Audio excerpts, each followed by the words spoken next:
Hospital? या सगळ्या मूर्खासारखे मला त्रास देऊ नका. तुम्ही एकटे आहात, स्वतःची काळजी घ्या. ब्रेस्ट कॅन्सरच्या शस्त्रक्रियेला सामोरे जाणाऱ्या आपल्या पत्नीला असे म्हणून तिचा नवरा विक्रमने थंडपणे फोन ठेवून दिला. आराध्या स्तब्ध बसून राहिली. ती गार्डियनच्या सहीच्या रखान्याकडे शून्य नजरेने पाहत होती. सासूला फोन करणे ही तिची शेवटची आशा होती, पण तिथेही तिला फक्त एक थंड कठोर आवाज ऐकू आला. घरात कॅन्सरचा रोग नसणं किती दुर्दैवी आहे. जे काही करायचं असेल ते स्वतःच करा. शेजारच्या बेडवरची रुग्ण तिच्या कुटुंबियांच्या प्रेमाच्या आणि प्रोत्साहनाच्या जोरावर ऑपरेशन थिएटरमध्ये जात होती. पण आराध्याला कोणीच नव्हतं. आणि ही तीच आराध्या होती जी काही दिवसांपूर्वी आपल्या अर्धांगवायू झालेल्या सासऱ्यांची विष्ठा आणि मूत्र साफ करणारी एक निष्ठावान सून होती. शस्त्रक्रियेनंतर आराध्याने थरथरत्या हातांनी आपला फोन उचलला आणि एक असे धक्कादायक दृश्य पाहिले ज्यावर विश्वास ठेवणे अशक्य होते. पण त्या लबाडांना हे माहीत नव्हते की आराध्या नावाची ही साधी मुलगी 10 वर्ष गुलामासारखी जगली होती. या साध्या सुध्या सुनेकडे, आराध्याकडे एक असे शक्तिशाली रहस्य होते. तिच्या हातात त्याच्या आयुष्याची सूत्रे होती. आराध्याने थरथरत्या हाताने शस्त्रक्रियेसाठीचे संमतीपत्र हातात धरले होते.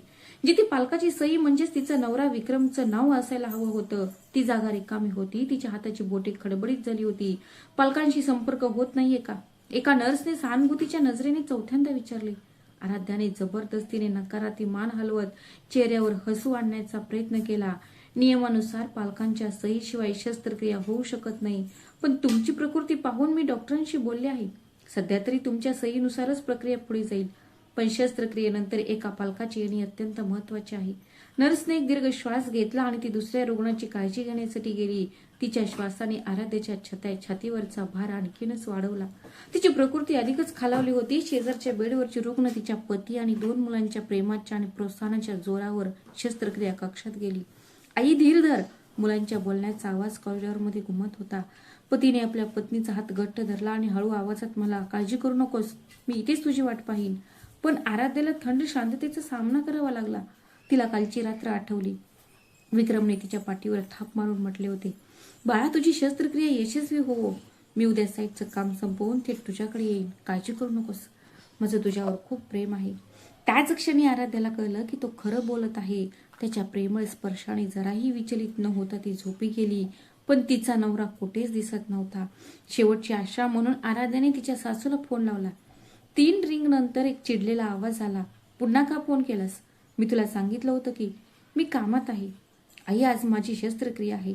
विक्रमचा फोन लागत नाहीये आणि मला भीती वाटते. तुम्ही थोड्या वेळासाठी येऊ शकशील का? आराध्याचा आवाज थरथरत होता, पण उत्तर मात्र फक्त थंड आणि द्वेषपूर्ण होतं. अरे देवा, तू खूपच नाटक करत आहे. हॉस्पिटलचं बिल जास्त येईल म्हणून तिने पैसे मागायला फोन केला. आमच्याकडे पैसे नाही, तुम्ही स्वतःच बघा. फोन कट झाला. आराध्याने फोनकडे बघत एक मंद स्मितहास केलं. कॅन्सर या क्षणी एकटेपणाची भावना कर्करोगाच्या गाठीपेक्षाही जास्त तिचे हृदय चिरडत होती. तिचे संपूर्ण शरीर थरथरत होते. फक्त 4 दिवसांपूर्वी आराध्या पक्षघाताने ग्रस्त असलेल्या तिच्या सासऱ्यांची विष्ठा आणि मूत्र साफ करायची. ती एका दुर्गंधयुक्त खोलीत एकटीच त्यांचे डायपर बदलायची. त्यांना अंथरुणावर पडून जखमा होतील या भीतीने तिला रात्री नीट झोप लागत नव्हती आणि ती त्यांचे पाय दाबतच राहिली. तिची मनगटे दुखत होती आणि तिची पाठीत वेदना होत होत्या.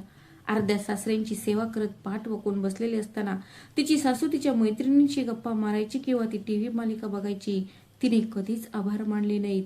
आराध्याने तिच्या नवऱ्याला मेसेज केला, तुम्ही कामाने दमला असाल, मी ठीक आहे. पण पलीकडून काहीच उत्तर आले नाही. आराध्याने हेही समजून घेण्याचा प्रयत्न केला. तिचा नवरा कामात व्यस्त आणि थकलेला आहे, हे स्वाभाविक होते. ऑपरेशन थिएटरच्या बाहेर आराध्या फोनची वाट पाहत आपला फोन हातात घेऊन बसली होती. ती सतत फोनकडे बघत होती. स्क्रीन चालू बंद करत होती. शस्त्रक्रियेला 1 तासापेक्षा कमी वेळ उरला होता. त्या चिंतेच्या क्षणी आराध्याच्या मनात आलेला पहिला चेहरा तिच्या कुटुंबाचा नव्हता, तर तिच्या 10 वर्षांच्या मैत्रिणीचा होता. नाही, तो तिच्या 10 वर्षापासूनच्या मैत्रिणी मीराचा फोन आला होता. जणू काही तिची प्रार्थनाच पूर्ण झाली होती. फोनच्या स्क्रीनवर मीराचे नाव झळकले. मीरा कॉलेजपासून तिची जिवलग मैत्रीण होती, जिच्या सोबत ती प्रत्येक गुपित शेअर करायची. त्या बहिणीसारख्या होत्या. तिने प्रत्येक गुपित तिला सांगितले. त्या 10 वर्षाहून अधिक काळ एकमेकींच्या आयुष्याचा भाग होत्या. जेव्हा आराध्याला कॅन्सर झाल्याचे निदान झाले तेव्हा मीरा तिच्यापेक्षाही जास्त रडली. आराध्या, मला धक्का बसला आहे. ती रडली. तुझ्यासोबत असं होऊ शकतं? मी नेहमी तुझ्यासोबत असेन. मीराने वचन दिले होते, अलीकडेच ती माझ्यासाठी बाजारातून भाजी आणायची आणि घरकामात मदत करायची. आराध्याने सुटकेचा निश्वास टाकला आणि फोन उचलण्याचा प्रयत्न केला, पण तिचे बोट उत्तर देण्याच्या बटनावरच थांबले. तिच्या पाठीत एक विचित्र थंडगार शिरशिरी आली. जणू कोणीतरी टोकदार वस्तूने टोचल्याप्रमाणे तिचे हृदय धडधडत होते. का? जणू तिच्या हृदयाचा एक कोपरा धोक्याची सूचना देत होता. या अनोळखी अस्वस्थतेमुळे तिला फोनला उत्तर देता आले नाही आणि तिने तो पूर्णपणे बंद केला. शस्त्रक्रियेच्या तयारीसाठी आराध्याला जावे लागले. नर्स व्हीलचेअर घेऊन आली. आराध्या पलंगावर आडवी झाली. ती कॉरिडॉरमधून ऑपरेशन थिएटरकडे चालत जात असताना छतावरील ट्यूबलाइट्स झपाट्याने दूर जात होते. ऑपरेशन थिएटरचा दरवाजा उघडला आणि थंड हवा तिच्या चेहऱ्यावर आदळली. भूलतज्ञांनी तिच्या हाताला इंजेक्शन दिले. शरीर शिथिल करा आणि हळू श्वास घ्या. डॉक्टरचा आवाज दूरचा वाटत होता. ते भूल देणारे औषध तिच्या नसांमधून पसरले आणि तिचे शरीर सुन्न झाले. तो आजार तिच्या नसांमधून आणि संपूर्ण शरीरात पसरला होता. बेशुद्ध अवस्थेत आराध्याने आपले ओठ हलवले आणि शेवटची प्रार्थना केली, देवा, शस्त्रक्रिया झाल्यावर माझा हात धरायला कोणीतरी असेल, म्हणजे आज मला एकटं राहावं लागणार नाही. ही आराध्याची सर्वात मोठी इच्छा होती. पण बघा, आज फक्त एकटं राहायचं. तिच्या वाट्याला प्रेमाचा हात नव्हे तर नरकापेक्षाही विश्वासघाताचा खंजीर त्याहूनही भयंकर ठरणार होता. आराध्या बोलीतून जागी झाली. तिच्या डोळ्यांच्या कडांवर सुकलेल्या अश्रूंचे डाग होते. शस्त्रक्रिया यशस्वी झाली, पण खोलीत अजूनही कोणी नव्हते. तिच्या शेजारच्या बेडवरील रुग्णाच्या कुटुंबियाचा हसण्याचा आवाज ऐकू येत होता. आराध्या छताकडे एकटक पाहत होती आणि तिच्या लग्नाच्या 10 वर्षात आराध्याला तिच्या सासरच्या मंडळींकडून कधीही माणुसकीची वागणूक मिळाली नव्हती. सासूने आदल्या रात्री तिला फोन करून सांगितले होते, ज्या सुनीला आई वडील नाहीत तिने किमान आज्ञाधारक तरी असायला पाहिजे. आमच्या घराण्याचा सन्मान म्हणून आम्ही तुला सून बनवले आहे, म्हणून नियमांचे पालन कर. आराध्या ती कॉलेजमध्ये असताना तिच्या आई वडिलांचे निधन झाले. एका रस्ते अपघातात त्यांचा मृत्यू झाला. अनाथ आराध्यासाठी विक्रम आशेचा किरण होता. तूच माझे सर्वस्व आहेस. मी आयुष्यभर तुझे रक्षण करीन. विक्रमच्या शब्दांवर विश्वास ठेवून ती सासरच्या घरी परतली, पण तिथे तिची खूप गत झाली. तिचा नवरा विक्रम सासूच्या अपमानजनक बोलण्यासमोर आराध्याला कधीच साथ देत नव्हता. हो आई, ती जास्त काही बोलत नाहीये. हो, मी काय चूक केली आहे ते मला सांग, मी ती दुरुस्त करीन. जेव्हा आराध्या रडायची तेव्हा विक्रम वैतागून त्याचा हात झटकून टाकायचा. ती वयाने मोठी आहे, तिच्या बोलण्यावर विश्वास ठेवू नकोस. सासरच्या घरी असंच घडतं. तू थोडा धीर धरलास तर काय बिघडेल. धीर धर. आराध्याने हे शब्द इतक्या वेळा ऐकले होते की तिला आठवतही नव्हते. ती धीर धरत होती. एक दिवस आपल्या सासूबाईंचे मन रवेल, आपला नवरा आपल्याला पाठिंबा देईल, या विचाराने ती खूप धीर धरत होती. 3 वर्षापूर्वी जेव्हा तिच्या सासऱ्यांना पक्षघात झाला होता, तिच्या सासरच्या मंडळींनी ठरवले होते की आराध्याच त्यांची काळजी घेईल. आराध्या, तू त्यांची काळजी घेशील. माझ्या दिराने सुद्धा कामात नसल्याचं नाटक केलं. माझी जाऊ आलीच नाही. जाऊने मुलांचं संगोपन करण्याची गरज असल्याचे सांगून फोन उचलणे बंद केले. माझा नवरा विक्रम साईटवर काम असल्याचे सांगून सकाळी लवकर निघून जायचा आणि रात्री उशिरा परत यायचा. तिची सासू ती तिच्या सासऱ्यांना डायपर बदलताना बघत होती आणि कॉफीचा घोट घेत होती. तुम्ही खूप मेहनत करत आहात, त्यामुळे आपला नर्सिंग होमचा खर्च वाचत आहे. किती छान. महिन्याला 5,000 लागले असते. ती म्हणाली, तू हे फुकट करत आहे, त्यामुळे घराचा खर्च भागत आहे. जणू काही आराध्याचंच हे कर्तव्य आहे. आराध्या या जीव घेण्या सेवेत आहे. तिचे शरीर हळूहळू क्षीण होत होते. वजन उचलल्यामुळे आणि बसल्यामुळे तिचे मनगट दुखत होते. तिची पाठ मोडण्याच्या बेतात होती, पण रुग्णालयात जायला वेळ नव्हता. सासऱ्यांच्या हाकेने तिला रात्री 2-3 वेळा उठावे लागत असे आणि दिवसा तिला घरकाम करावे लागत असे. एके दिवशी आराध्या थोडा वेळ सोफ्यावर बसून कमरेवरून हात फिरवत होती. मग सासूबाई आल्या आणि म्हणाल्या, पैसे कमवत नाही घरी बसून, महाराणीला घरी किती आराम मिळतो. बसून फुकटचे जेवण खायचे, मज्जा करायची. सासूबाईचे हे शब्द ऐकून आराध्याच्या काळजात थस्स झालं होतं. ती दिवसातून जेमतेम 4 तास झोपू शकत होती. तिचं संपूर्ण शरीर वेदनेने व्याकुळ झालं होतं आणि तिला फक्त आराम करायला सांगितलं जात होतं. आई, तुम्ही शांत राहा. तू काय बोलत आहे? मी दुसऱ्याच्या घरात ओझं बनली आहे? आराध्या पुढे म्हणाली. आराध्या पुढे काहीच बोलू शकत नव्हती. ती शांतपणे आपल्या सासऱ्यांच्या खोलीत परत गेली. तिला आपल्या शरीरात काहीतरी विचित्र जाणवत होते. तिच्या छातीच्या एका भागात तिला जडपणा आणि गाठ जाणवत होती. आराध्याने हिंमत करून आपल्या पतीला फोन केला. हो, मला वाटतं मला डॉक्टरकडे जायला हवं. माझी तब्येत बरी नाहीये. विक्रमने फोनवरून नजर न हटवता सहजपणे उत्तर दिले. मग झालं पुन्हा सुरू? आजारी असल्याचं नाटक करायला कुठून शिकतात? हॉस्पिटलमध्ये तुम्हाला विनाकारण पैसे खर्च करून घ्यायचे आहेत. तिच्या सासूनेही तिला पाठिंबा दिला. हो, जर एखादी निरोगी व्यक्ती आजारी असल्याचे नाटक करते तर ती खरोखरच आजारी पडते. काळजी घ्या. त्या दिवशी आराध्या गप्प राहिली. ज्यांना तिचे दुःख नाटक वाटत होते त्यांच्या समोर तिला काहीतरी वेगळेच बोलायचे होते. माझ्यात बोलण्याची हिंमतच उरली नव्हती. घर खर्चासाठी पैसे घेताना सुद्धा मला अपमान सहन करावा लागत असे. विक्रम त्याचे बँक पासबुक फेकून द्यायचा आणि म्हणायचा, मी तुला खूप जास्त देतोय, मी तुला खायला घालतोय, मी तुला राहायला जागा देतोय, तू आभारी असायला पाहिजे. इतर सुनांना हे मिळत सुद्धा नाही. रुपये 4,000 घरगुती सामान आणि तिच्या सासऱ्यांची डायपर खरेदी करण्यासाठी वापरले गेले. आराध्याने स्वतःवर एकही पैसा खर्च केला नाही. आराध्या या कटू आठवणी मनात खोलवर दडवून जगत होती. तिचा श्वास होता की हे एका पत्नीचे कर्तव्य आहे. संयम आणि एक दिवस सर्व काही ठीक होईल. तिची मैत्रीण मीरा हाच तिचा एकमेव आधार होती. आराध्या, तू अशी राहत आहेस, तू मरशील, हे लोक खूप जास्त त्रास देत आहेत. त्यांच्यात माणूस की नाही. मीराला मनापासून राग यायचा आणि मग ती आराध्याला मिठी मारायची. मीराला मिठी मारताना आराध्या खूप रडायची. जगात फक्त मीराच तिची वेदना समजत होती. पण मीरा, मला संयम ठेवावा लागेल. कुटुंब वाचवणे हे पत्नीचं कर्तव्य आहे. कसलं कर्तव्य? तुझा त्याग हेच एकमेव कर्तव्य आहे का? शुद्धीवर ये आराध्या. पण आराध्या मीराच ऐकू शकली नाही. त्यांना मुलं नव्हती, पण त्यांना हे कुटुंब वाचवायचं होतं. जबाबदारीचे ओझे तिच्यावर होते. तिच्या सासरच्या मंडळींनी आराध्याच्या शांततेला तिचा अशक्तपणा समजले. अपमान ही रोजचीच गोष्ट झाली होती. सणासुदीच्या काळात आराध्याचा त्रास अधिकच वाढायचा. ती पहाटे 5 वाजता उठायची. ती स्वयंपाक करून जेवण बनवायची. तिला पाठ सरळ करायलाही वेळ मिळायचा नाही. संपूर्ण दिवस स्वयंपाकघरातच जायचा. तिचा नवरा विक्रम हॉलमध्ये ओरडत असायचा, हे पराठे इतके नरम का झाले आहेत? माहेरी तुला असंच शिकवलं होतं का? सासूबाई, मी स्वतः बनवलेल्या जेवणात चुका काढायची. ती तिच्या दिवंगत आई वडिलांना शापही द्यायची. आराध्या आपले अश्रू गिळून पुन्हा पराठे बनवायला सुरुवात करायची. पत्नी म्हणून दाखवलेला आपला संयम एके दिवशी तिच्या स्वतःच्या मुक्तीचा मार्ग दाखवेल. या खोट्या आशेवर आराध्या जगत होती. सत्याचाच विजय होतो. पण तिच्या सासरच्या लोकांसाठी ती केवळ एक विनापगारी नर्स आणि घरकाम करणारी मोलकरीण होती. आणि मग स्तनाच्या कर्करोगाची बातमी जणू वीज कोसळल्यासारखी आली. कर्करोगाच्या निधनाने या कुटुंबाच्या दिखाऊपणाचा मुखवटा पार उद्ध्वस्त केला. त्यांनी तिला निर्दयीपणे छिन्न विच्छिन्न केले. आराध्या आजारी पडताच तिचे सासरचे लोक तिला ओझे समजू लागले. आराध्याचा धीर खचला होता. तिच्याकडे फक्त विश्वासघाताचा दिलासा आणि जगण्याची आशा उरली होती. आता फक्त तिचा हट्टीपणाच उरला होता. हॉस्पिटलच्या बेडवर पडून छताकडे एकटक पाहत आराध्याने ठरवले की आता हे सहन करणे शक्य नाही. ज्या दिवशी आराध्याला निदान कळले तो मंगळवार दुपारचा दिवस होता. डॉक्टरांच्या तोंडून आलेले ब्रेस्ट कॅन्सर स्टेज 2. डॉक्टर स्तनांचा कॅन्सर दुसरा टप्पा असे म्हणताच आराध्याचे कान सुन्न झाले. तिचे हात इतके थरथरत होते की तिला अहवाल नीट धरता येत नव्हता. पालक सोबत असल्यास बरे होईल. आपल्याला उपचारांच्या योजनेवर चर्चा करायची आहे, डॉक्टर खेदाने म्हणाले. आराध्याने मान हलवली आणि नवऱ्याला फोन केला. फोन बराच वेळ वाजत राहिला. तू पुन्हा का फोन केला आहे? मी मीटिंगमध्ये आहे. विक्रमच्या आवाजात चिडचिड जाणवत होती. हो, माझा रिपोर्ट आला आहे. मला कॅन्सर आहे, ब्रेस्ट कॅन्सर स्टेज 2. आराध्याचा आवाज थरथरला. फोनवर क्षणभर शांतता पसरली आणि मग जे उत्तर आलं ते एखाद्या खंजिराप्रमाणे आराध्याच्या काळजात घुसलं. कंपनीत खूप काम आहे, मी येऊ शकत नाही. तू स्वतःच सांभाळ, आपण नंतर बोलू.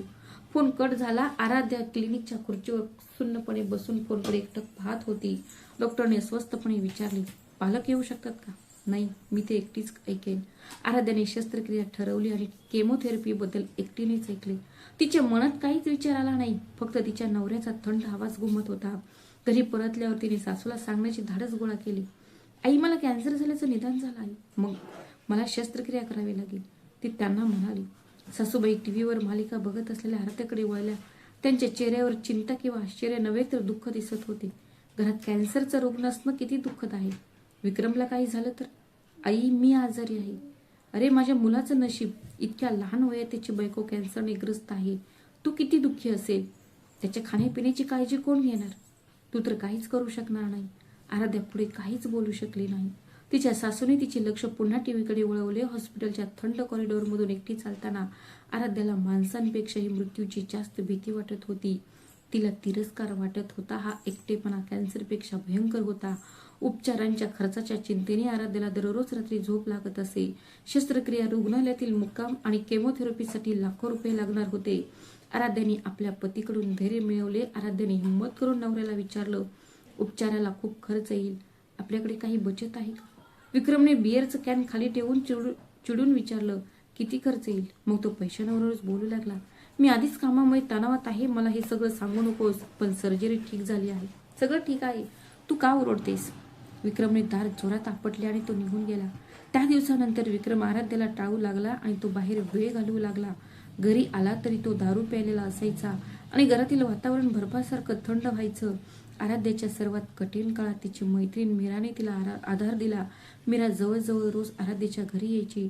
आज रात्री जेवण मी बनवेन, मीरा हे प्रेमाने म्हणायची आणि स्वयंपाकघरात जायची. आराध्या तिची आभारी होती. पण हळूहळू आराध्याला मीराच्या दयाळूपणाबद्दल काहीतरी विचित्र वाटू लागलं. तिचे लक्ष माझ्याऐवजी माझ्या नवऱ्यावर केंद्रित होतं. आहे, तू फक्त आराम कर. विक्रमला खायला काय आवडतं? हो, मला आठवतंय, त्याला मटर पनीर खूप आवडतं. मीरा घरकामात प्रमाणापेक्षा जास्त ढवळाढवळ करू लागली होती. ती विक्रमला त्याच्या आवडीनिवडी विचारायची, त्याचे कपडे शिवून द्यायची आणि ती विचारायची तिची कपडे प्रेस करून द्यायची. जणू काही ते घर तिचंच आहे अशा थाटात ती वागत होती. आराध्या तिच्या मनात येणारी नकारात्मक विचार झटकून टाकायची. ती खूप जास्त विचार करते. मीरा मला मदत करते, मी विचार करत आहे. मीरा मला मदत करत आहे, माझा अंदाज चुकला असावा. आपल्या मैत्रिणीवर संशय घेतल्याबद्दल आराध्या स्वतःला दोष देत होती. एका रात्री आराध्या वेदनेने जागी झाली. जेव्हा ती वेदनाशामक गोळी घेण्यासाठी उठली तेव्हा तिला हॉलमधून एक अस्पष्ट हसण्याचा आवाज ऐकू आला. एक स्त्री हसली. आराध्याने हळूच दार थोडे उघडले. हॉलमध्ये अंधार होता, पण खिडकीतून चंद्राचा प्रकाश आत येत होता. तिथे आराध्याने कसे दृश्य पाहिले जे ती कधीही विसरणार नव्हती. सोफ्यावर तिचा नवरा विक्रम आणि मीरा प्रियकरांप्रमाणे एकमेकांना बिलगले होते.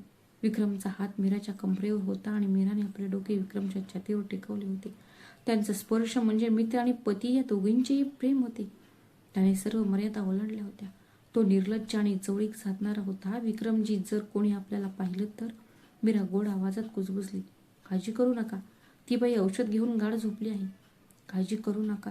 आराध्या तिचे हृदय गोठले. ती स्त्री आणि तिचा नवरा तो तिला त्या नावाने हाक मारत होता. आराध्या मला किंचाळावेसे वाटले. मी त्या दोघांकडे धावत गेले. त्यांना वेगळे करायचे होते, पण शरीर हालत नव्हते. तिने थरथरत्या हाताने हळूच दार बंद केले. पलंगावर पडून आराध्याने चादर तोंडात कोंबली आणि मुकाट्याने रडू लागली. तिचे अश्रू थांबतच नव्हते, पण त्या दुःखानंतर तिचे मन विचित्रपणे शांत झाले. जणू काही ती जागी झाली होती. खरं तर हेच सत्य होते. दुसऱ्या दिवसापासून आराध्याने रडणे थांबवले. ती शांत डोक्याने वागू लागली. तिला तिच्या फोनमधील नोट्समध्ये त्यांच्या प्रेमसंबंधाचा पुरावा सापडला. ती त्यांच्या प्रेमसंबंधाचे पुरावे तारखा आणि वेळांसहित चिठ्ठ्यांमध्ये लिहून घेऊ लागली. एके दिवशी जेव्हा विक्रम आंघोळीला गेला तेव्हा आराध्याने गुपचूप त्याचा फोन तपासला. त्याचा पासवर्ड त्यांच्या लग्नाची तारीख हा होता. काय योगायोग!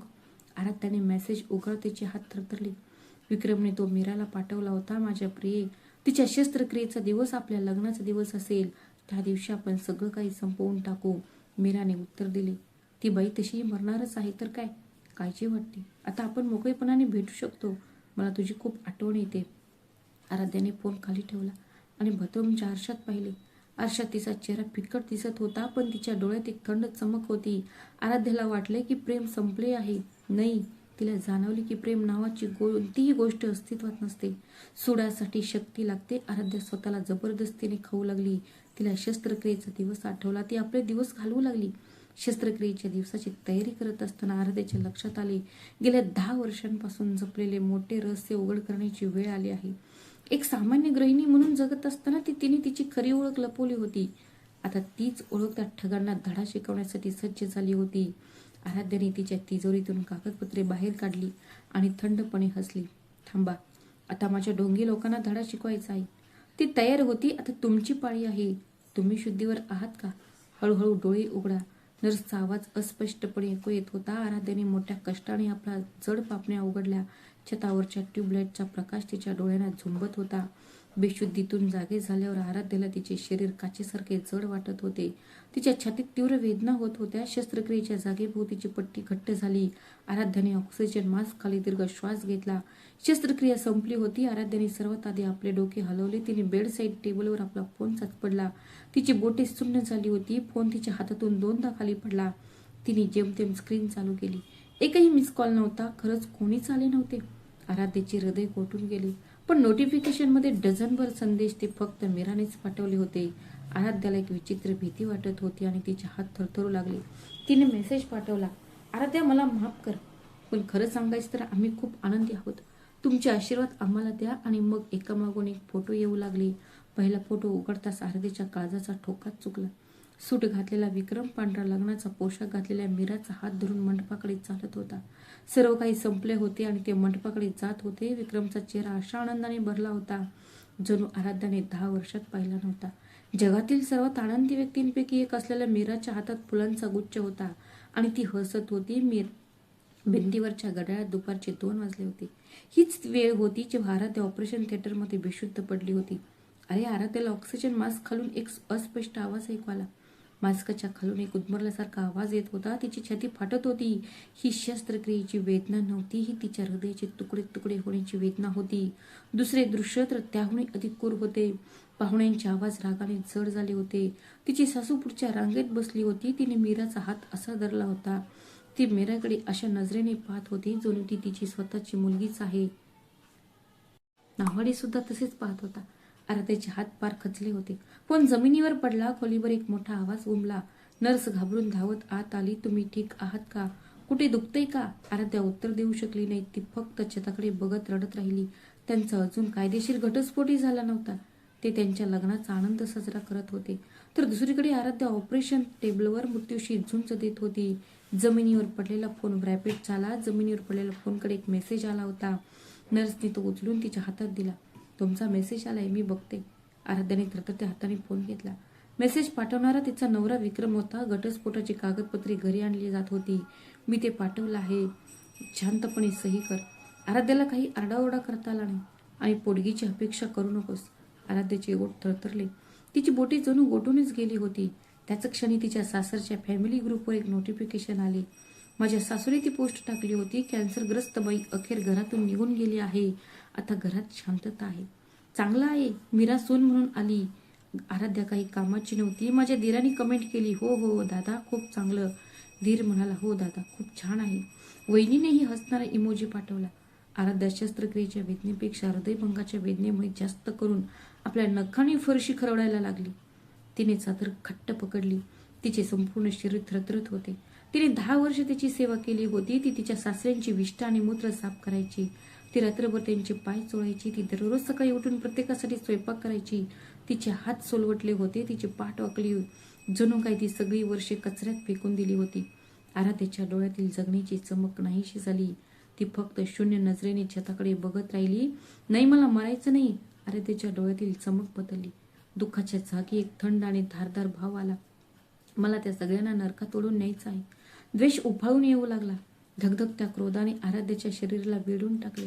आराध्याच्या शरीरातून जळजळत क्रोध सळसळत होता. तिच्या हातांचा थरकाप थांबला. तिने मुठी आवळल्या. आराध्याने नर्सला बोलवण्याचे बटन दाबले. नर्स आत आली. हो, तुम्ही काही अडचणीत आहात का? आराध्याने थरथरत्या आवाजात विचारले. नर्स, तुम्ही आत्ताच्या आत्ता वकिलाला फोन करू शकता का? माझ्या पर्समध्ये एका लॉ फॉर्मचे कार्ड आहे. कृपया त्यांना फोन करा. नर्सने आश्चर्याने आराध्याकडे पाहिले. तुमची शस्त्रक्रिया नुकतीच संपली आहे. हो, अगदी आत्ताच. आपण एक दिवसही वाया घालवू शकत नाही. कृपया. आराध्याचा आवाज ठाम होता. नर्सने होकारार्थी मान हलवली आणि ती बाहेर गेली. आराध्याने अंथरुणातून उठण्याचा प्रयत्न केला. तिला तीव्र वेदना होत होत्या, पण तिने दात ओठ खाऊन ते सहन केले. तिने आरशात पाहिले. तिचा चेहरा फिक्का पडला होता.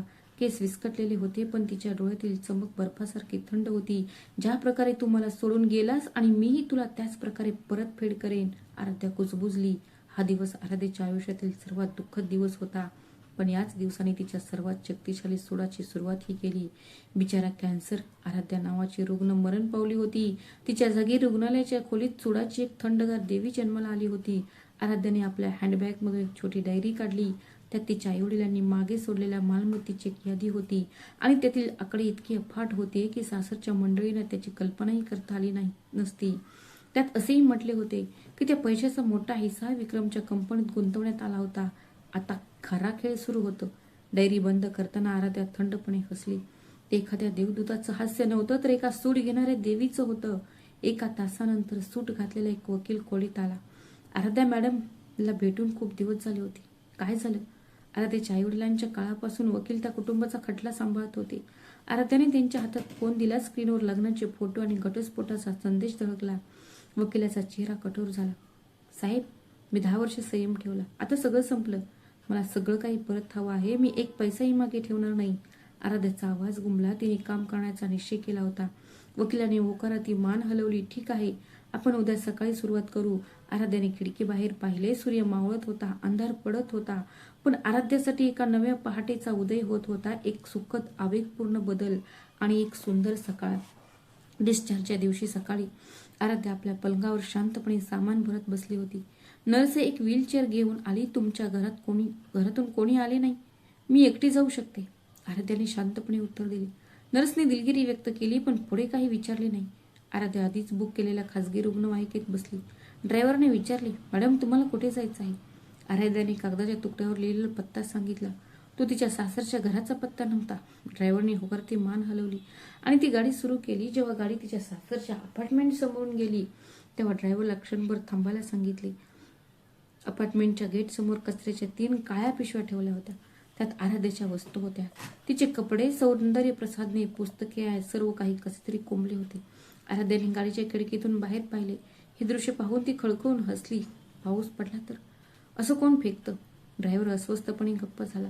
आराध्याने गेटचा पासवर्ड तपासण्यासाठी मेसेज उघडला. तो तिच्या सासूकडून आला होता. मी पासवर्ड बदलला आहे, आत येण्याचा विचारही करू नका, तुमचं सामान बाहेर ठेवलं आहे. आराध्याने फोन खाली ठेवला. तिच्या चेहऱ्यावर कोणताही भाव नव्हता. ड्रायव्हर कृपया या. गाडी पुन्हा दक्षिण दिल्लीच्या दिशेने निघाली. 30 मिनिटांनंतर एक आलिशान निवासी संकुलासमोर गाडी थांबली. ड्रायव्हरच्या मदतीने आराध्या हळूच खाली उतरली. लॉबीमधील कर्मचारी धावत आले आणि एक व्हीलचेअर घेऊन आले. आराध्या, मॅडम खूप दिवसांनी भेटत आहोत, तुम्ही ठीक आहात ना? हो मिस्टर वर्मा, मी आता ठीक आहे. आराध्या लिफ्टने 15व्या मजल्यावर गेली. ती कॉरिडॉरमधील शेवटच्या अपार्टमेंट समोर थांबली. तिने फिंगरप्रिंट स्कॅनरवर बोट ठेवताच दरवाजा उघडला. हे आराध्याचे खाजगी पेंट हाऊस होते. आराध्याकडे एक खाजगी पेंट हाऊस होते जे तिने लग्नाआधी विक्रमकडून गुपचूप मिळवले होते. ती त्याचा उपयोग तिची मालमत्ता व्यवस्थापन कार्यालय आणि वैयक्तिक विश्रांतीचे ठिकाण म्हणून करत असे. ते एक गुप्त ठिकाण होते. दार उघडल्यावर एक स्वच्छ नीटनेटकी जागा दिसायची. व्यवस्थापन कंपनी नियमितपणे स्वच्छता करत असे. आराध्या सोफ्यावर बसली आणि तिने एक दीर्घ श्वास घेतला. हे तिच्या सासरच्या घरातलं कोणतं वातावरण नव्हतं. ही पूर्णपणे तिची स्वतःची जागा होती.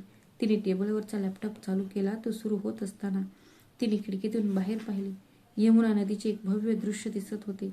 लॅपटॉपची स्क्रीन चालू झाली. आराध्याने गुंतागुंतीचा पासवर्ड टाकला आणि फॅमिली प्रॉपर्टी नावाचा एक एन्क्रिप्टेड फोल्डर उघडला. स्क्रीनवरील आकडे पाहून आराध्याच्या चेहऱ्यावर एक मंद स्मित उमटले. सत्य हे होते की आराध्याचे आईवडील देशातील सर्वात शक्तिशाली व्यक्तींपैकी एक होते. ते एका मोठ्या गुंतवणूक कंपनीचे संस्थापक होते, ज्याला या उद्योगातील एक दिग्गज मानले जात होते. स्थावर मालमत्ता, शेअर्स आणि परदेशी मालमत्ता याचा समावेश असलेली त्याची संपत्ती प्रचंड होती. जेव्हा आराध्या कॉलेजमध्ये होती, रस्ते अपघातात आईवडिलांचा मृत्यू झाला.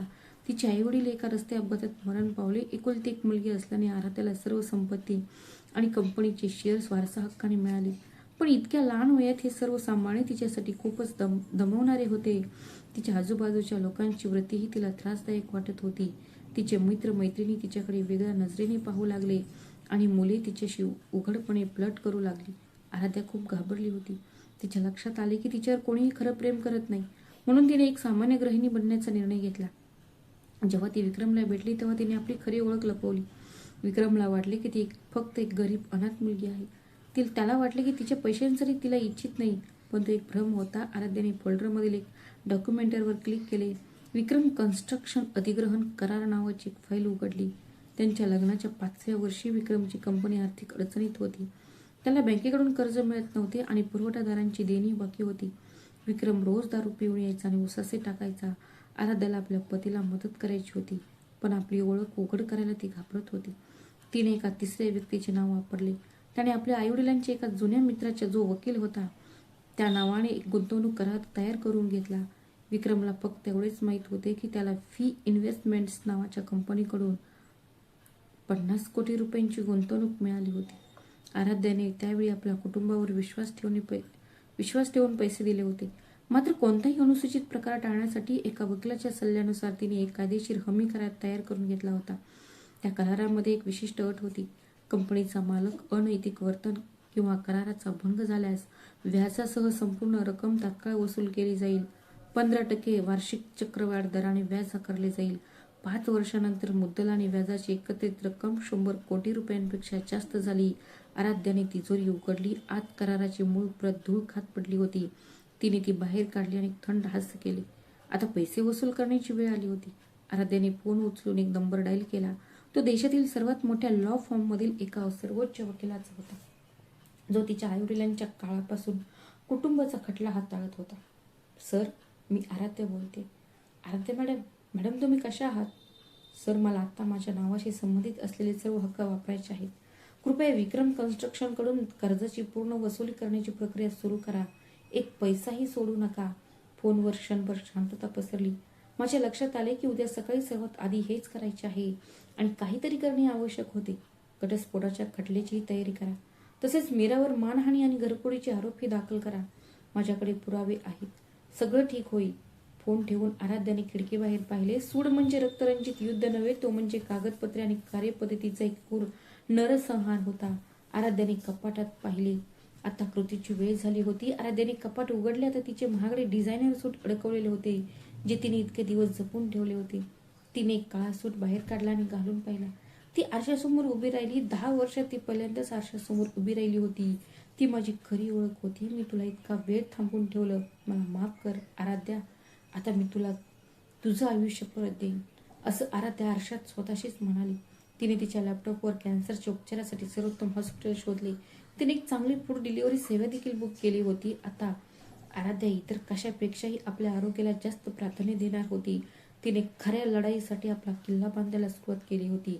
तिच्या सासरच्या लोकांकडून आलेला प्रचंड पैसा, तिच्या सासरच्या मंडळींनी ज्या पैशाला नेहमीच खूप महत्त्व दिले होते, तोच पैसा आता विष बनून त्यांचा गळा कसा आवळू शकतो हे दाखवण्याची वेळ आली होती. खेळ सुरू झाला आहे. आराध्या आपला लॅपटॉप बंद करत हळू आवाजात म्हणाली. तो दिवस. खेळ सुरू झाला आहे. आराध्याने वकिलाशी बोलल्यानंतर दुसऱ्या दिवशी सकाळी विक्रम कन्स्ट्रक्शनच्या कार्यालयात एक नोंदणीकृत टपाल आले. तो नेहमीप्रमाणे ऑफिसमध्ये आला. विक्रमने लिफाफा उघडला आणि त्याचा चेहरा पांढरा पडला. गुंतवणुकीची संपूर्ण रक्कम वसूल करण्यासाठी आणि हमी दिलेल्या मालमत्तेचा ताबा मिळवण्यासाठीची नोटीस.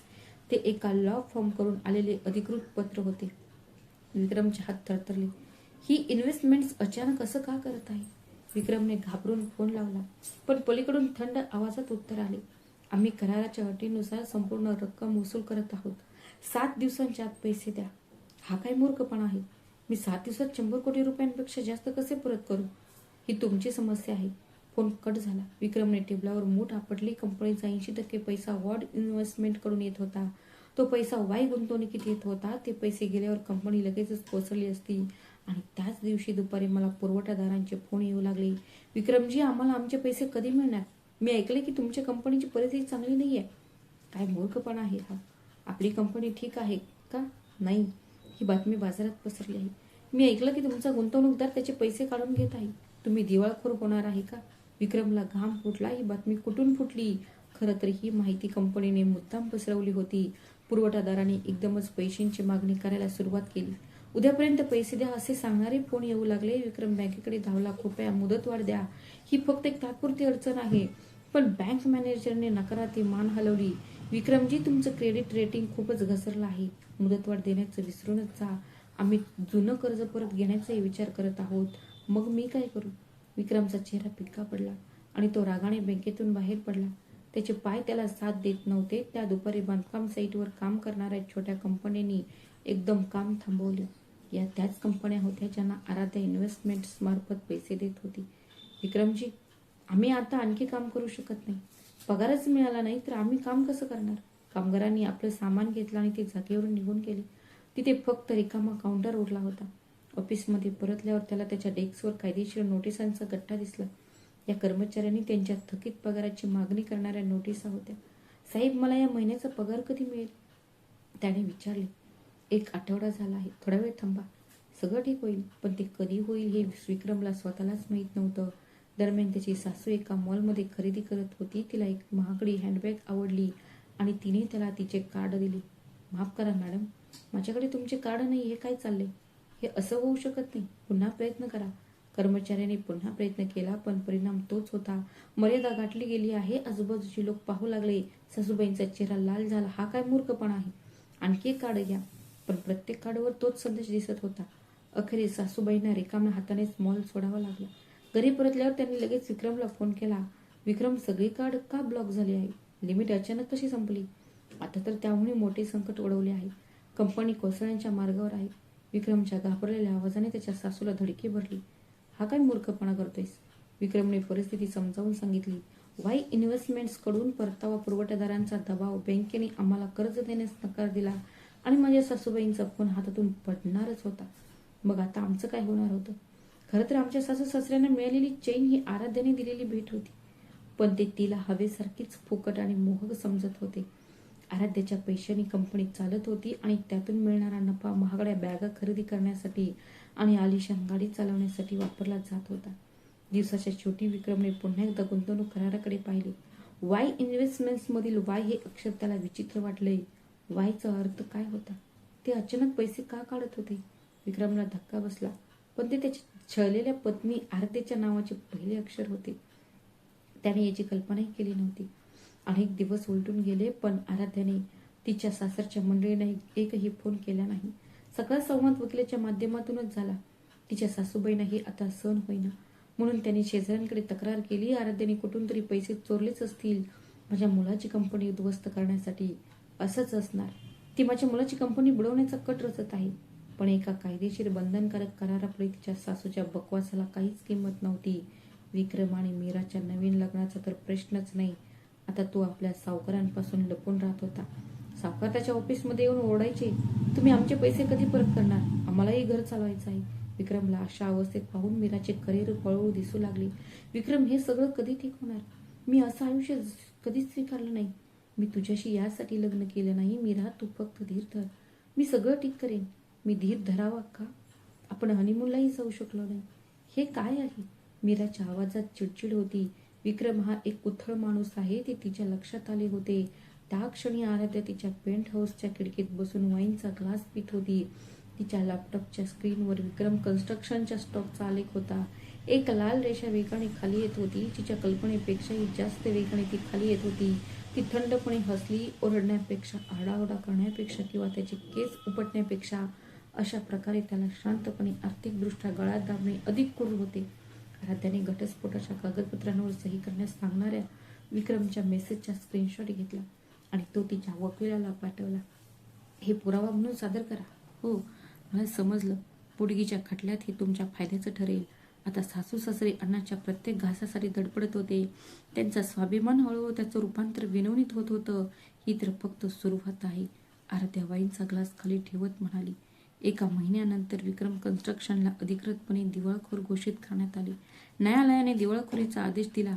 कंपनीच्या कार्यालयाच्या दारावर मालमत्ता जप्तीची नोटीस लावण्यात आली आणि कर्मचारी सैरावैरा पळाली. ते राहत असलेली अपार्टमेंट देखील लिलावाच्या उंबरठ्यावर होते. गेटवर बँकेची एक नोटीस लावण्यात आली होती. एकेकाळचा तोरा मिरवणारा सासूबाई आता बाजारात मुदतीची तारीख तपासत होत्या. हे उद्यापर्यंतच वैध आहे. अर्ध्या किमतीत घ्या. किती झाले?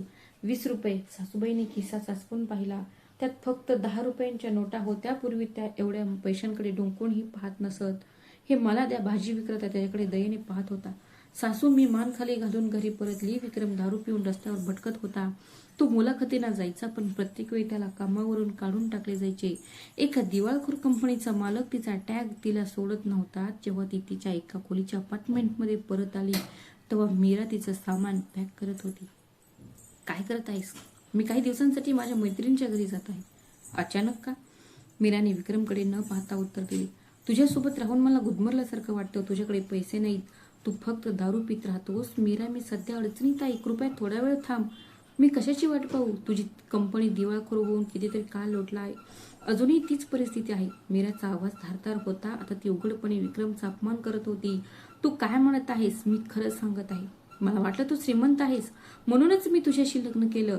पण तू तर कंगाल निघालास. मीराने तिची बॅग उचलली. दार जोरात आपटल्याने निघून गेली. विक्रम रिकाम्या खोलीत डोके धरून रडत बसला होता. दर रात्री त्याचे भयंकर भांडणे व्हायचे. ते प्रेम नव्हते, ते पैशांवर आधारित नाते होते. पैसे संपतच त्यांचे रूपांतर द्वेषामध्ये झाले. परिस्थिती अधिकच बिघडत गेली. तिच्या सासूला रात्री झोप लागत नव्हती. एके दिवशी त्या अचानक पुटपुटल्या. आराध्या, फक्त आराध्याच आपल्याला या संकटातून बाहेर काढू शकते. विक्रमने आश्चर्याने आपल्या आईकडे पाहिले. आई, काय म्हणते आहेस? आराध्याला घटस्फोटाची कागदपत्र कोणी पाठवली? पण ती तर चांगली मुलगी आहे. ती 10 वर्षांपासून आमच्या घरी काम करते. काहीतरी जिव्हाळा नक्कीच असेल. सासूबाई निर्लज्जपणे आराध्याला फोन केला, पण फोन नुसता वाजतच राहिला. तिने उचलला नाही. तिने मेसेज पाठवला, आराध्या मी बोलते, कृपया एकदा तुझ्या आईशी बोल. काहीच प्रतिसाद आला नाही. तिची सासू 10, 20, 30 वेळा फोन करत राहिली. शेवटी आराध्याने फोन उचलला. या सगळ्याचा अर्थ काय आहे? एक थंड कोरडा आवाज. ही पूर्वीची साधी आराध्या नव्हती. आराध्या मला माफ कर, ती म्हणाली. माझ्याकडून खूप मोठी चूक झाली. माझी सासू रडली, पण ते अश्रू खोटे होते. ती म्हणाली, आई कृपया थेट मुद्द्यावर या. कृपया मला मदत करा. तुम्ही काहीतरी मार्ग काढू शकता. तुमच्याकडे नक्कीच काही पैसे असतील. आराध्या हसली. तिच्या माफीमध्ये पश्चातापाचा लवलेशही नव्हता. त्यात फक्त आराध्याचे लपलेले पैसे मिळवण्याचा लोभ होता. आई मी तुमचीच आहे. मी का मदत करू? शेवटी मी तुझी सासू आहे. आपण 10 वर्षापासून एकत्र आहोत. या 10 वर्षात तू माझं काय वाईट केलंस? तुला आठवते का? आराध्याचा आवाज बर्फासारखा थंड होता. आराध्या कृपया फोन करू नकोस. पुन्हा करू नका फोन. आराध्याने फोन ठेवून दिला आणि सासरच्या मंडळींचे हे सर्व फोन ब्लॉक केले. आराध्या त्यांच्या दयनीय अवस्थेचा शांतपणे आनंद घेत होती. मग एके दिवशी तिला नर्सिंग होममधून एक फोन आला. आराध्याजी नर्सिंग होममधून फोन आला. आराध्या तुझ्या सासऱ्यांची प्रकृती खूप गंभीर आहे. तू लवकर यायलाच पाहिजेस. पक्षघात झाल्यानंतर नर्सिंग होममध्ये असलेल्या सासऱ्यांची प्रकृती अचानक खालावली होती. सासू आणि विक्रम घाईघाईने हॉस्पिटलकडे निघाले. डॉक्टर म्हणाले की त्यांना EQ मध्ये हलवावं लागेल, पण आधी तुम्हाला थकीत बिल भरावं लागेल. बिल किती आहे? 30,000. सासू आणि विक्रम यांनी एकमेकांकडे पाहिले. दोघांकडेही पैसे नव्हते. तुम्ही दोघे कुठून आलात? तुम्ही मुली आहात? ते दोघे हॉस्पिटलच्या कॉरिडॉरमध्ये एकमेकांवर दोषारोप करत ओरडले. शेवटी सासूने तिची शेवटची खेळी खेळली. तिने पुन्हा आराध्याची याचना केली. तिनेच सासऱ्यांची काळजी घेतली होती. आई तुला वाटतं आराध्या फोन उचलेल? तुला प्रयत्न करावाच लागेल. सांग की तुझे सासरे बोलतायत. त्यांची शेवटची इच्छा पूर्ण कर. असं सांग आराध्याला. सांग ना किती निर्लज्ज. आराध्याला सोडून दिल्यानंतरही गरज पडल्यास तिला पुन्हा वापरायची त्याची इच्छा होती. विक्रमने आराध्याला एक संदेश पाठवला आहे. आराध्या वडिलांची प्रकृती खूपच खालावली आहे. कृपया एकदाच ये. मेसेज पाहून आराध्याच्या चेहऱ्यावर एक कडवट हास्य उमटले. तिला माहीत होते की आता अंतिम निर्णय घेण्याची वेळ आली आहे. ठीक आहे, मी लगेच परत येते. आराध्याने वॉर्डरोबमधून आपला सर्वात सुंदर सूट काढला. तिने महागडे बूट घातले आणि केसांचा अंबाडा बांधला. जेव्हा तिने आरशात पाहिले तेव्हा 10 वर्षापूर्वींची आत्मविश्वासू आराध्या परत आली होती. हॉस्पिटलला जाताना टॅक्सीमध्ये आराध्याने तिच्या 10 वर्षाच्या प्रवासावर चिंतन केले. सासरी त्यांची विष्ठा साफ करणे, रात्री त्यांचे पाय दाबणे, सणासुदीला पहाटेपासून जेवण बनवणे, त्या सर्व सेवेच्या बदल्यात तिला फक्त अपमान आणि विश्वासघात मिळाला. आता ना करुणा उरली होती, ना स्नेह, ना अश्रू. आराध्याचे डोळे आधीच ती त्यापेक्षाही खूपच अधिक कणखर आणि थंड झाली होती. टॅक्सी हॉस्पिटल समोर थांबली. आराध्या हळूच उतरली आणि लॉबीमध्ये गेली. विक्रम, मीरा आणि तिची सासू पैशांसाठी एकमेकांशी झटापट करत कॉरिडॉरमध्ये उभे होते. आराध्या तिचे सर्वात महत्वाचे नाते कायमचे तोडायला तयार होती. ती खोलीच्या दारासमोर उभी राहिली. तिने एक दीर्घ श्वास घेतला आणि दार उघडले. अंतिम अंगांचा पडदा उघडणार होता. आराध्याने गुंतवणूक करून घेतल्यामुळे कंपनी कोसळल्यानंतर विक्रम मीराच्या एका खोलीच्या अपार्टमेंटमध्ये राहायला आला. त्या लहानशा 100 चौरस फुटांच्या खोलीत त्या दोघांनी क्वचितच सुटकेचा निश्वास टाकला. मीराने विक्रमशी त्याच्या पैशांसाठी लग्न केले होते, त्यामुळे आता ती त्याला ओझं समजत आणि उघडपणे त्याचा अपमान करत होती. विक्रम, तू माझ्या घराचं भाडं कधी भरणार? मी कित्येक महिन्यांपासून ते सगळं भरत आहे. मीराचा आवाज धारदार होता. तिचा आधीच गोड आवाज नाहीच झाला होता. मीरा, कृपया थोडं वेळ थांब. मला लवकरच नोकरी मिळेल. मी हे कित्येक महिन्यांपासून ऐकत आहे. तुझ्यामुळे माझा पूर्ण पगार बुडाला. विक्रमने तर मूठभर पैसे घेतले. तुझ्यामुळे माझं घर उद्ध्वस्त झालं आहे. जर आराध्या असती तर हे घडलं नसतं. मीरा हसली. कॅन्सरच्या रुग्णाला सोडून जायला कोणी सांगितलं होतं? तू माझ्या मागे लागला होतास. हा काय मूर्खपणा आहे? तू मला जाळ्यात अडकवलंस. ते दोघे एकमेकांवर ओरडले. गरिबी आणि भुकेसमोर प्रेमाचा मुखवटा घेऊन पडला होता आणि भुकेने आधीच हार मानली होती आणि त्यांचे कुरूप सत्य उघड झाले होते. थोड्या वेळाने मीराच्या सासूने तिच्या दारावर ठोका मारला. दार उघड चिटकिनी. मीराने दार उघडताच तिच्या सासूने तिचे केस पकडले. माझ्या मुलाचे आयुष्य उद्ध्वस्त करणारी हलकट, तूच त्याला जाळ्यात अडकवलंस नाही का? आंटी, तुम्ही काय करत आहात? सोडून द्या. मीरा मागे हटली नाही आणि तिने सासूचा मुंगट पकडला. तुमच्या मुलाने मला जाळ्यात अडकवलं आणि तुम्ही जवळच उभे राहून टाळ्या वाजवत आहात. तुझी हिंमत कशी झाली असं करायची? सासू आणि मीरा जमिनीवर लोळत भांडू लागल्या. विक्रम त्यांच्यामध्ये ओरडला, गप्प बसा. तुम्ही दोघे वेडे चाला आहात का? विक्रमने टेबलावर असलेली वाईनची बाटली भिंतीवर फेकली. बाटली फुटली आणि काचेचे तुकडे सगळीकडे उडाले. चालते व्हा सगळे. तुमच्यामुळे माझं आयुष्य उद्ध्वस्त झालं आहे. शेजाऱ्यांनी पोलिसांना फोन केला. अर्ध्या तासाने पोलिसांची गाडी आली. तक्रार दाखल करण्यात आली. आहे इथे काय चालले? पोलिसांनी दरवाजा ठोठावला. ती खोली म्हणजे कुरुक्षेत्रच होते. फुटलेल्या बाटल्या, विखुरलेले सामान आणि एकमेकांना शिव्या देणारे 3 जण, हे सर्व किळसवाणे प्रकार आराध्याने घडवून आणले होते. एक भाडोत्री गुप्तहेर कॅमेऱ्यात ती घटना विचित्र करत होता. त्याच वेळी तिच्या सासरच्या अपार्टमेंटच्या दारावर जप्तीची नोटीस लावण्यात आली. माझी सासू तिच्या समोर जमिनीवर बसून रडत होती. काय झालं होतं? आम्ही काय चूक केली होती? शेजारी कुजबुजत होते. मी ऐकलं की सुनेला कॅन्सर झाल्याचं निदान झाल्यावर त्यांनी तिला सोडून दिलं. हो, आणि तिच्या शस्त्रक्रियेच्या दिवशीच तिच्या नवऱ्याने दुसऱ्या बाईशी लग्न केलं. असं कसं होऊ शकतं? असं कोणी करू शकतं का? हे खरं आहे. मी स्वतः पाहिले. सगळे काय बोलत होते ते ऐकून माझ्या सासूबाईंना मान वर करून चालता येत नव्हतं.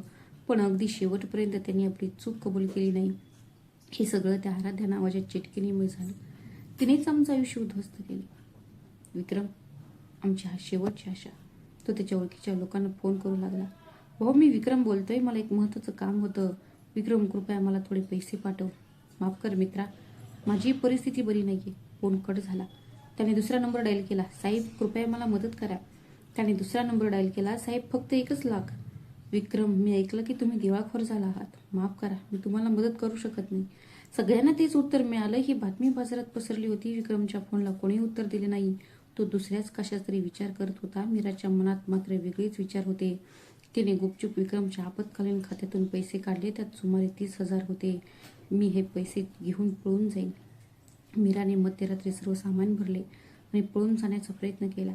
पण सूट घातलेले 2 पुरुष जिन्यावर तिची वाट पाहत होते. मीराजी, तुम्ही कोण आहात? आम्ही लॉ फॉर्ममधून आलो आहोत. तुमच्यासाठी एक कायदेशीर नोटीस आहे. त्या माणसाने तिच्या हातात एक लिफाफा दिला. मीराने थरथरत्या हाताने तो उघडला. मी घरात घुसणार आहे आणि मानहानीच्या खटल्यासोबत चोरीचा खटला. चोरी? हे काय असतं? आपण त्या महागड्या बॅगबद्दल बोलतोय, जी तुम्ही आराध्या मॅडमच्या घरातून चोरली. आमच्याकडे पुरावा आहे. मीराचा चेहरा फिक्का पडला. मी खरंच आराध्याच्या घरातून काही बॅगा चोरल्या होत्या. बस एवढंच. हा एक गैरसमज आहे. तुम्हाला हे कोर्टात सिद्ध करावं लागेल. मीरा तिथेच बसून रडू लागली. तिच्या भोवतीचा फास आवळत होता. आराध्या तिच्या पेंट हाऊसमध्ये तिच्या वकिलाकडून अहवाल घेत होती. मीराला नोटीस बजावण्यात आली आहे. विक्रमच्या विरुद्ध घटस्फोटाची केस तयार झाली. हो, शाब्बास, आराध्या शांतपणे म्हणाली. आणि तिने तिची आरोग्य तपासणी करून घेतली. सासरच्या मंडळींनी केवळ पैसाच नाही तर सामाजिक प्रतिष्ठा आणि संबंधही गमावले होते. एके रात्री अखेरचा उपाय म्हणून विक्रम आराध्याच्या पेंट हाऊसमध्ये गेला. आराध्या, मी आहे, दार उघड. विक्रम दारावर ठोके मारू लागला. पण लगेचच पहारेकरी आले. साहेब, तुम्हाला आत येण्याची परवानगी नाही. कृपया निघून जा. माझी पत्नी आत आहे. आराध्या. 2 पहारेकऱ्यांनी विक्रमला पकडले आणि त्याला बाहेर ओढले. विक्रमला पकडून बाहेर ओढले. मीरा नैराश्यात गेली आणि मानस उपचार तज्ञाकडे जाऊ लागली. माझा श्वास थांबतो. माझ्या हृदयाचे ठोके खूप वाढतात. पण आराध्याने ही बातमी ऐकून थंडपणे म्हटले, हे सुद्धा नाटकच असले पाहिजे. कोणीतरी यांना सांगितलं असणार की आजारी असल्याचं नाटक केल्याने शिक्षा कमी होऊ शकते. वकिलांनी होकारार्थी मान हरवली. आमचाही तोच विचार आहे. आता फक्त अंतिम निकाल आणि हॉस्पिटलच्या कॉरिडॉरमधला अखेरचा निरोप बाकी होता. आराध्या खिडकीबाहेर बघत ती हळूच हसली. सूड अंतिम टप्प्यात होता. तिच्या सासऱ्यांची प्रकृती गंभीर झाल्यावर तिच्या सासूने आराध्याला हजारो संदेश पाठवले. आराध्या, परत ये. बाबांना तुझी खूप आठवण येते. माझ्याकडून चूक झाली, मला माफ कर, प्लीज प्लीज, असे संदेश रात्रंदिवस येत राहिले. आराध्या ते वाचायची आणि थंडपणे हसायची. अखेरीस आराध्या हॉस्पिटलमध्ये पोहोचली. दुपारी पहाटे 2 वाजता आराध्या हॉस्पिटलच्या कॉरिडॉरमध्ये दिसली.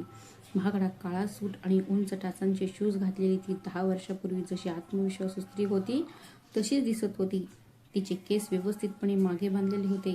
तिचा मेकअप अगदी परफेक्ट होता. हॉलमध्ये उभे असलेले आराध्याचे सासूसारे ते दृश्य पाहून तोंडात बोट घालून पाहतच राहिले. तिच्या अप्रतिम आणि प्रवाही रूपाने ती पूर्णपणे थक्क झाली होती. तिची सासू धावत आली आणि तिने आराध्याचा पदर पकडला. आराध्या, तू आलीस? मला माहीत होतं की तू येशील. आराध्याचे हात थरथरत होते. मी माझ्या सासऱ्यांच्या हातांकडे थंडपणे पाहिले. बाबांना तुझी आठवण येते. हो, कृपया मला अजून एकदा मदत करा. तिच्या सासूच्या आवाजात विनवणीचा सूर होता. पण आराध्याच्या चेहऱ्यावर कोणताही भाव नव्हता. विक्रम मध्येच म्हणाला, आराध्या, किमान तुझं कर्तव्य तरी कर. बाबा तुझा खूप आदर करायचे. आम्ही करायचो. बाबांचं तुझ्यावर खूप प्रेम होतं. आम्ही आमची चूक कबूल करतो. पण बाबांची काही चूक होती. ते एक निर्लज्ज खोटं होतं. तिच्या सासऱ्यांचं आराध्यावर कधीच प्रेम नव्हतं. आराध्याने थंडपणे तिच्या सासूचा हात झटकून टाकला. तिची सासू अडकली आणि मग आराध्या इतक्या थंड आवाजात बोलू लागली की संपूर्ण कॉरिडॉरमध्ये आवाज घुमला. आई, माझ्या कॅन्सरच्या शस्त्रक्रियेचा दिवस आठवतोय का तुला? ते तुम्ही सगळे तुमच्या मुलाच्या लग्नात हसत होता. तुला आठवत नाही का? आराध्याचा आवाज कॉरिडॉरमध्ये घुमला. येणारे जाणारे आणि नर्स थांबले. सगळे त्यांच्याकडे टक लावून पाहत होते. त्या बाईच्या शस्त्रक्रियेच्या दिवशीच तिच्या नवऱ्याचं लग्न होतं. अरे देवा, असंही घडतं का? कुजबूज ऐकू येत होती. त्याच्या सासरच्या मंडळींना तिरस्कारपूर्ण नजरांचा सामना करावा लागला.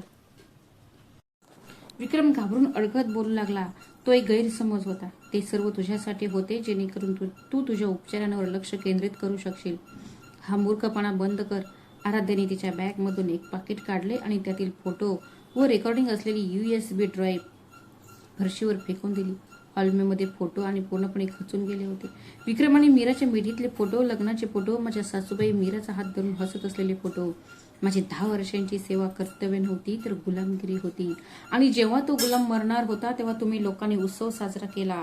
लग्न होणार होतं म्हणून तुम्ही सगळ्यांनी आनंद साजरा केला. आरतीच्या आवाजात जराही कंप नव्हता, फक्त दृढ निश्चय होता.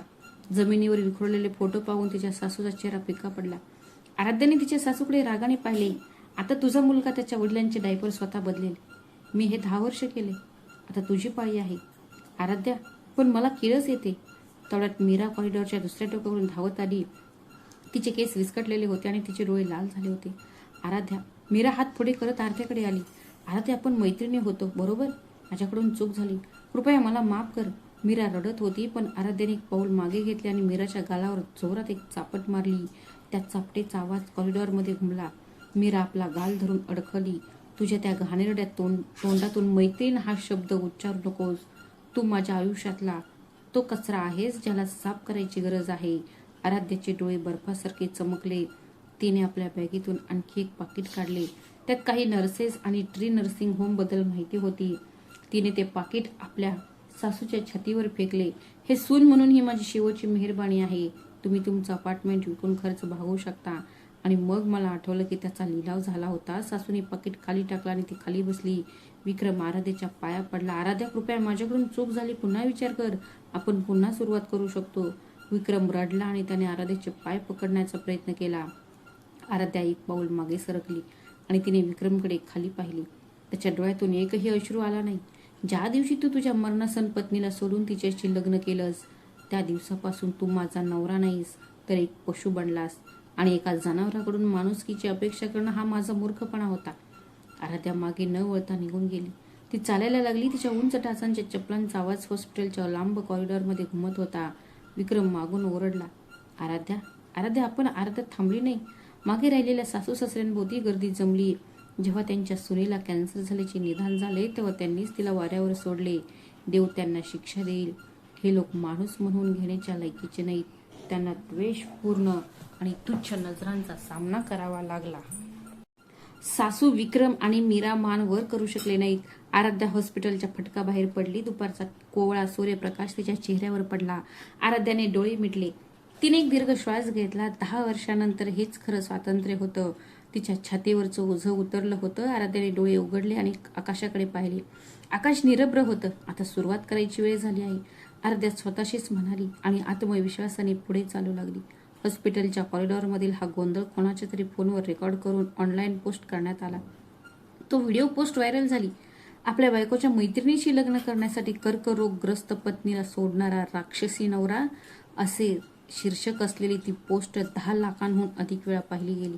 कमेंट्समध्ये संतापाचा कल्लोळ होता. या जगात असे लोक अस्तित्वात आहेत का? तो खूप धाडसी होता. जगात असे कोणी आहे का? ही सून खूप धाडसी आहे. मी तिथे असते तर सहन केलं नसतं. विक्रम आणि त्याच्या सासूच्या निर्लज्ज वागणुकीची कहाणी देशभरात पसरली. विक्रमने पुन्हा नोकरी शोधण्याचा प्रयत्न केला, पण त्याला सगळीकडे नकार मिळाला. तुमचंही तसंच आहे, नाही का? व्हिडिओमधला तोच का? मुलाखतकाराने विचारले. विक्रमने मान चुकवली. माफ करा, तुम्ही आमच्या कंपनीसाठी योग्य नाही. त्याला एक छोटेसे काम सुद्धा मिळत नव्हते.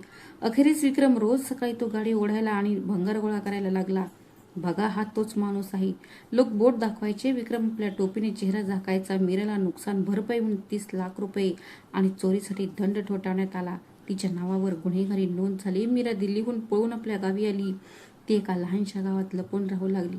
मीराने दिल्लीत एक गुन्हा केला आहे असे ऐकू आले.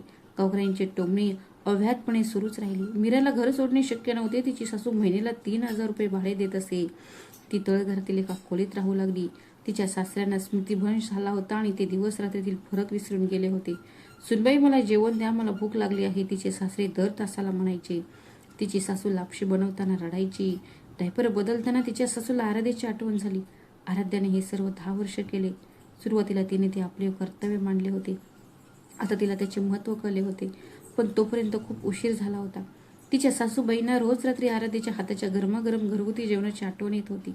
तिच्या निस्वार्थ सेवेच्या आठवणी ती रात्रभर रडत असे. दरम्यान आराध्या एक नवीन आयुष्य जगत होती. ज्या दिवशी तिला न्यायालयाचा घटस्फोटाचा निकाल मिळाला, त्या दिवशी ती आत्मविश्वासाने पायऱ्या उतरून खाली आली. तिला तिचे मूळ आडनाव परत मिळाले होते. आता मी आराध्या शर्मा आहे, आराध्या स्पष्ट आवाजात म्हणाली. जेव्हा मी नेहमीच्या तपासणीसाठी रुग्णालयात गेले होते, तेव्हा डॉक्टरांनी मला एक धक्कादायक बातमी दिली. आराध्यजी, तुमच्या शरीरातील कर्करोगाच्या पेशी पूर्णपणे नष्ट झाल्या आहेत. हा एक चमत्कार आहे. हो, खरंच.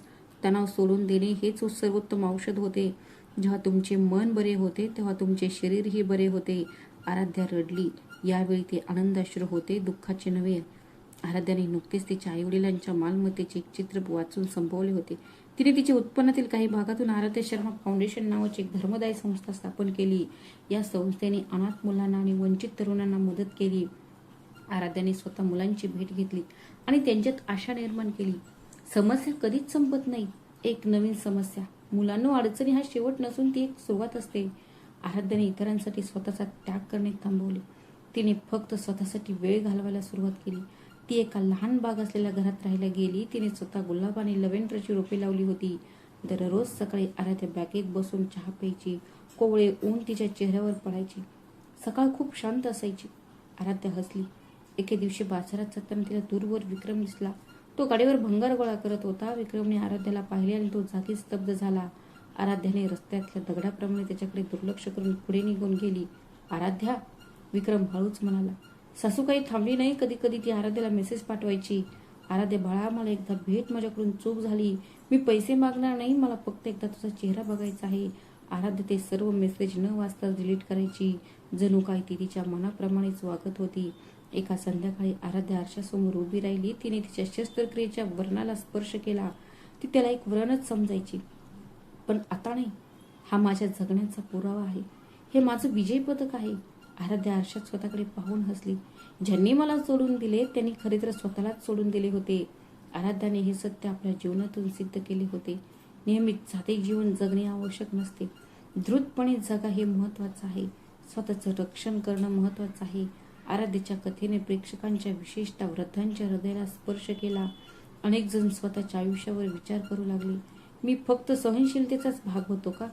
आता मला स्वतःची काळजी घ्यावी लागेल. ती तेच करत राहिली. आता मलाही स्वतःसाठी जगायला हवं. आराध्या आता कोणाचीही सून किंवा पत्नी राहिली नव्हती. ती एक स्वतंत्र व्यक्ती होती जी आराध्या शर्मा या नावाने झळकत होती.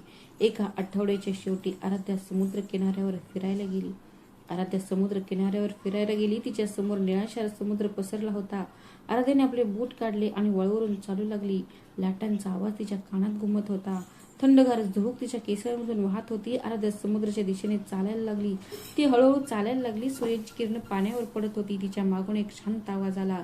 चिकाटे ठेवण्याची शक्ती संयमात नव्हे तर दृढ निश्चयात असते. जे स्वतःवर प्रेम करतात तीच इतरांवर खऱ्या अर्थाने प्रेम करू शकतात. आराध्याने आपले हात पसरवले. तिने दीर्घ श्वास घेतला. हेच स्वातंत्र्य होतं, खरं स्वातंत्र्य. आराध्याच्या चेहऱ्यावर एक शांत हास्य पसरलं. गोष्ट इथेच संपते. पण आराध्याचं नवं आयुष्य तर आत्ताच सुरू होत होतं. एक नवीन आयुष्य नुकतेच सुरू होत होते. ही कथा लिहिताना माझ्या मनात एक विचार येत राहिला. आपण इतकं सगळं का सहन करतो? आपण स्वतःचा त्याग करून का जगतो? आराध्या साधी होती म्हणून नाही, तर तिने स्वतःला इतके दिवस रोखून धरले होते म्हणून. तिने स्वतःला रोखून धरल्यामुळे तिला खूप काळ त्रास सहन करावा लागला आणि त्याचा परिणाम विश्वासघात आणि अपमानात झाला. या कथेचा बोध स्पष्ट आहे. संयम हा एक सद्गुण आहे, पण जो संयम तुमचा नाश करतो तो कधीही सद्गुण ठरू शकत नाही. असे करणे कधीही सद्गुण असू शकत नाही. मग ते प्रेम असो वा कुटुंब. जर तुम्हाला चिरडून टाकत असेल तर ते सोडून देण्याचे धैर्य तुमच्यात असायला हवे. स्वतःचे संरक्षण करण्याचा निर्णय हा स्वार्थ नसून तो सन्मान आहे. जेव्हा खूप उशीर झाल्यासारखे वाटते तेव्हा कदाचित हीच सर्वात महत्वाची गोष्ट असते. उत्तर स्वार्थ नसून आदर आहे. जेव्हा खूप उशीर झाल्यासारखे वाटते कदाचित तीच योग्य वेळ असते. आजपासून आपण सर्वांनी आराध्याप्रमाणे आपापले आयुष्य जगले पाहिजे. तर मित्रांनो, तुम्हाला ही कथा कशी वाटली? कथा आवडल्यास व्हिडिओला लाईक करा, शेअर करा आणि आमच्या चॅनलला सबस्क्राईब करायला विसरू नका. भेटूया अशाच आणखी एखाद्या नवीन कथेत. तोपर्यंत स्वतःची आणि तुमच्या प्रियजनांची काळजी घ्या. श्री स्वामी समर्थ. धन्यवाद.